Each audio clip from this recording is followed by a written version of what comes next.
everyone, I'm Dr. Trish Murray, physician, best-selling author, and the Health Catalyst speaker, and I want to spend a few moments with you today talking about the stages of change.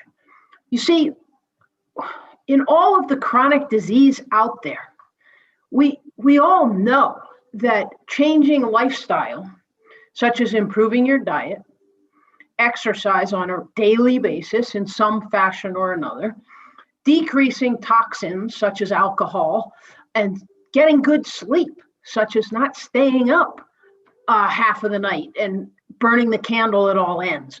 We know these things are important to our health, but yet making the lifestyle changes and being able to be consistent with them seems to be difficult. You know, greater than 23.5 million Americans are dealing with autoimmune conditions where your immune system attacks your own body. And millions of Americans are obviously dealing with heart disease. Millions of Americans are dealing with migraines and headaches and chronic pain. It goes on and on. So why do we have trouble if we realize that our lifestyle is not benefiting us? Why are we unable to make the changes necessary to feel better?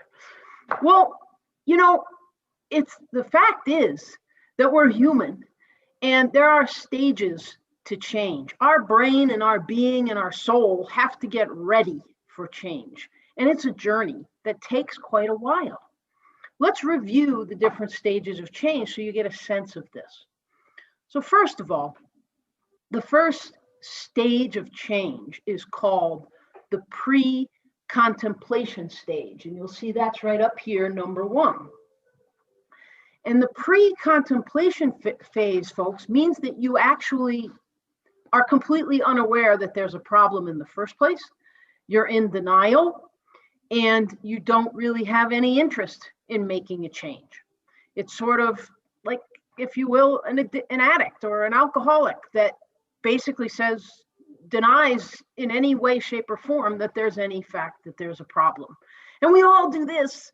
It doesn't have to be related to addiction or any other specific condition. It's just pre-contemplation phase.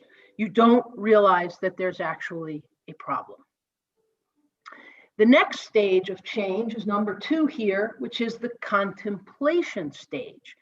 You're actually starting to be aware, starting to contemplate, and a lot of these terms and these names of the different stages are pretty self-explanatory. You're starting to contemplate the fact that things aren't quite right and that there's things you might be doing in your behaviors that are connected to why you're not feeling well. But you're really not going to be ready to change yet. You're not ready to plan. You're not ready to make any definitive change. You're just starting to talk about it. You're starting to say, you know, maybe I should change this or maybe I should change that, but you're not really ready to make any definitive change. And we've all done this. If you think back in your life, you know, you said, well, that's interesting. Maybe I should try that. And then a month or 2 or 3 or 6 or 7 go by and it's like, oh, I haven't really changed anything, but you're continuing to learn about something. You're continuing to contemplate it. The next stage, stage 3 in the stages of change, is preparation. Now you're actually making a public statement that you're going to change things. Like maybe you tell your sister or your mother or your spouse, you know, I'm going to make this change.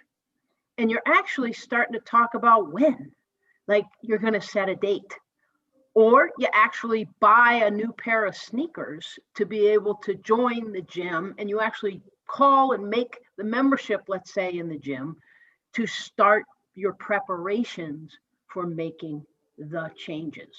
So it's the preparation stage.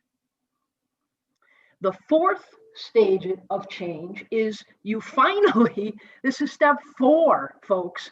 Number 4 is to take action. You actually are going to make some change. Maybe it's one small thing, maybe it's 2, But the bottom line is you're making a change to change your diet, or you're making a change to do some stretching exercises every day, and you're being consistent.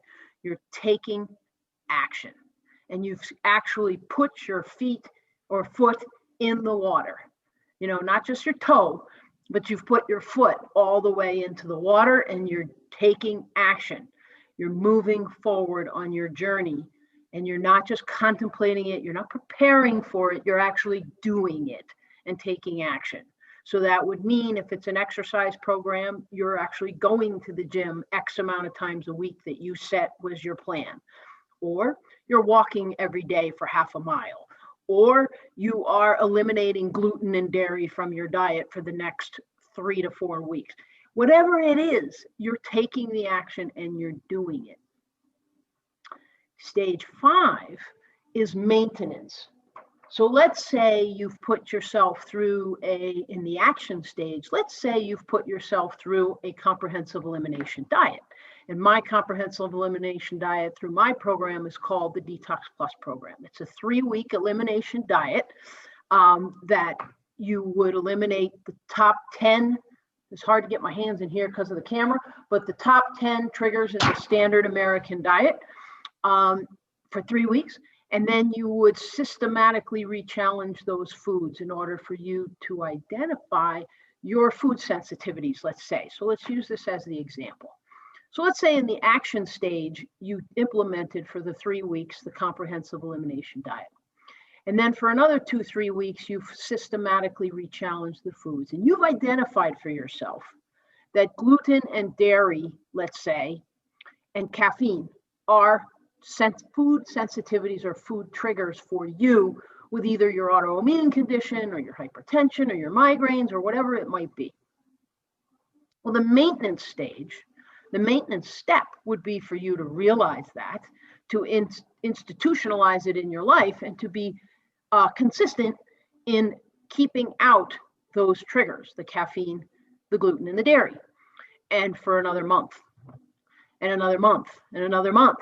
And then you could, of course, with this example, you could be re-challenging once a month, let's say, those foods, just to see if your gut has healed and to see if they've become no longer a trigger for you. But let's say they continue to be a trigger and you realize you have to stay away from them. So you're in now the maintenance stage, which is stage 5 of the stages of change. But you'll notice maintenance isn't just written here and left alone. Below it, you see an asterisk that says recycling.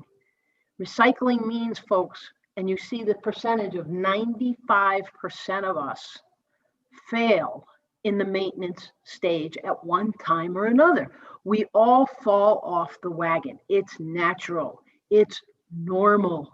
So for you to fall off the maintenance stage and to maybe go to a party, let's say, and eat some gluten and eat some dairy and then feel lousy the next few days, that's normal. We all do it.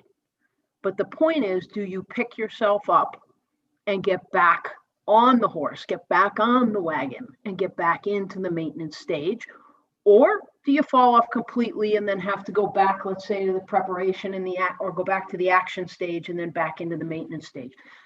Whatever back steps you might take, don't let it defeat you. 95% of us fail, especially the first time through. And each time we pick ourselves up and get back on the journey, we do better and better each time. That's nature. That's us. We're human. So don't give up.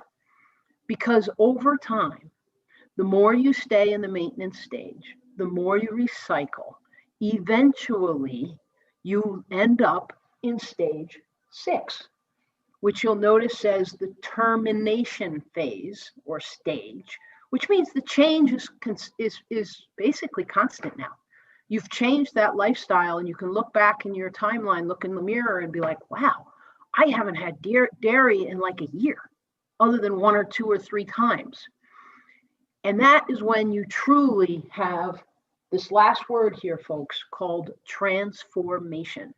You have actually transformed your life, you've transformed your habit, and you've probably transformed your health for the better. And that's what it's all about. That's the ultimate goal. But the point of today's talk is how long it takes. Folks, changing your lifestyle, holistic medicine, implementing this stuff is not easy. It is not a destination. Even though there is a goal destination, it is a journey. And it takes many stages, as many as 6, to finally get to the termination or transformation phase, where you can take control of your health and transform your life. I hope this has helped. And be easy on yourself. Just keep picking yourself up and get back on the wagon, back on the horse, back on the journey. Because as long as you're here and you're not 6 feet under, you still can make changes. You still can make your life better. You still can feel better. And there is always hope. So take care, everybody.